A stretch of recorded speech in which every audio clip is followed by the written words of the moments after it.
Hi, I'm Camille Kelly of Thimble Blossoms and Bonnie and Camille, and today I'm going to show you a few of our Good Life finished products. These are our tea towels. They come in a set of 4.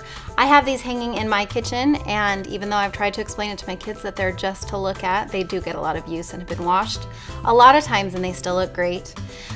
We also have these oven mitts, which I also like to use these on my table. I open them up and put any hot dishes right across the top, and they work great for that. I don't do a lot of cooking, if I'm being honest. My husband does a pretty good job with that, but I can make the table look pretty cute. The tins are probably my favorite of the Good Life finished product. These get daily use in my sewing room. I have one tin that I mainly put my washi tape in.